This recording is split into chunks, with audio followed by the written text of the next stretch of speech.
Thom, I read your nutshell, self-forgiveness is important and hard work. What struck Hmm. me was how you described self-forgiveness as a necessary component of personal responsibility, not a letting yourself off the hook from the bad shit that you've done in the past, but Yeah. actually like part of the process of looking ahead. And in my recovery and in my kind of clearing the wreckage of my past, when it comes to my addiction issues and whatnot, that has been a huge threshold to get over, is, Hmm. forgiving myself for what happened. And I'm only just starting to kind of like scratch the surface of the work I need to do in this regard. But can you expand on that a little bit about the personal responsibility angle of self-forgiveness? Self-forgiveness is not about letting ourselves off the hook. It's not about saying, oh, it's everything's okay. I think a lot of people who I've known a lot of people who basically, will talk about this stuff who don't know what they're talking about, who've never been in a therapy session or never gone to a 12-step meeting. And they'll say, oh, like alcoholics or recovering people in general, oh, we're all just making excuses for each other. It's like, and of course, if anybody's ever been in an AA meeting, for instance, it's like there's nobody letting anybody off the hook in an AA meeting. And I think that's certainly true in our work with emotional sobriety in our Thursday night group. No, but self-forgiveness is what it's about. I think in that particular piece I wrote about it is it's about not dropping the anchor. If the water's shallow enough, that anchor is going to land in the dirt underneath the water, and it's going to stop me, and I'm going to just go round and round and round and round. Even if the water is deeper, it's going to slow me down. And that's what we do with guilt. And guilt that becomes basically, to play with semantics, guilt that becomes shame, which means not so much I feel bad for what I did or but I feel bad for who I am. And we want to make that distinction. We do that. We need to remind each other of that one all the time, and I think to use the words differently, and it's just language, but it's a good way to use language. The shame is about feeling bad about who I am. Guilt is the appropriate sort of conscience that we have that says, no, I did that wrong. It's like, and so what I say is pull the anchor up. It's like, because we need to keep moving forward. And what this also brings me to is what my first sponsor in the 12-step program said to me about when we were doing steps 8 and 9. It's like, when we talked about amends, and and I've heard many people say this since then, but I'd never heard it before. He told me, but he said that, you know, uh, the word amend doesn't mean apologize. It means change, So apology without amend, apology without change is at, at, at best useless. And a lot of times in longer term relationships, it becomes harmful because we all either know, or in my case I certainly have been the person who would perpetually apologize for the same thing and then go back and do it again. So Me too. ultimately, yeah, what happens with that is that the apology, when we really get honest with that, in terms of us taking the opposite of getting off the hook, of understanding what that's like for the people that have been in relationship with us, the people that we've hurt, is that the apology after a while becomes part of the abuse.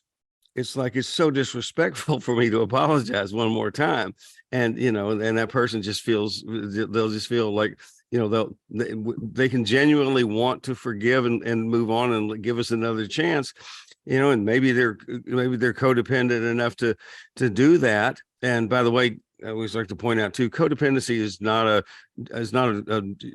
dirty word to call ourselves. It's just where we give too much. We hand our power over where we need to be able to hold on to it for ourselves. But in this case, our taking our own power back is actually saying, no, I acknowledge that what I have done is wrong, and that I am changing that. If I am in the relationship with you now, and I am in process of changing that, then my amends is made to you by changing. However, I had a wonderful conversation with my first wife about 5 years after we were divorced, sitting in the rain in her car we ran into each other in a parking lot in Kroger grocery store, we'd been long enough where we just had a nice talk. And one of the things we were both with in new relationships, and one of the things that we both agreed that the beneficiaries of the amends that each of us have made in our lives because of the mistakes and the problems we had in our relationship, the beneficiaries are our current spouses. You know, that my first wife was Karen, and I told Karen, so Dee Dee really is the beneficiary of everything I've learned. I learned, you know, too late for our marriage, you know, and we both, she said the same, and it was to be appreciated. But ultimately, it's about making that change in ourselves. And it's not about it. Hopefully it can help heal another person, help basically restore something in a relationship, maybe, but that's not the main point. The main point is for us not to get stuck in our own process, because we won't let ourselves go forward with, you know, because we think we've been so bad. Excellent. Okay. Is that it? That's good? it. Yeah. Yeah. I don't think I won't, I don't know if I'm going to add this next part I'm about to say, but Mhm.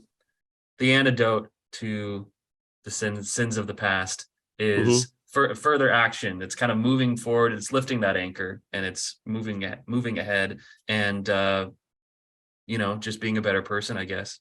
Taking That's better beautiful. action. No, that's beautifully said. That because that's actually action you take. And that's what you just said is if somebody had followed this up with saying, well, how do you lift the anchor? That's it. Positive actions going forward. Beautiful. Yeah, and man, did it take me a long time to. It's one of those great answers that's just sitting there looking at you in the face. But Mhm. it's a blind spot I had for a very long time. So Mhm. yeah. Well, and that's one of the nice things, you know, when I have a nutshell that says, one of my one-liners that says God doesn't flunk anyone, but he sure gives a lot of retests.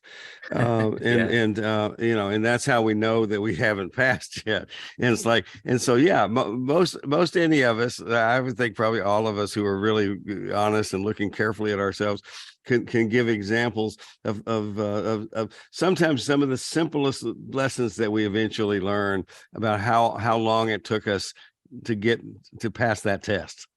Mhm. You know, and that doesn't mean we're not going to flunk it next week too, but it's less likely. One day at a time means basically what I think of as a policy decision, and I'm supporting that one day at a time. 37 years of not drinking at this point.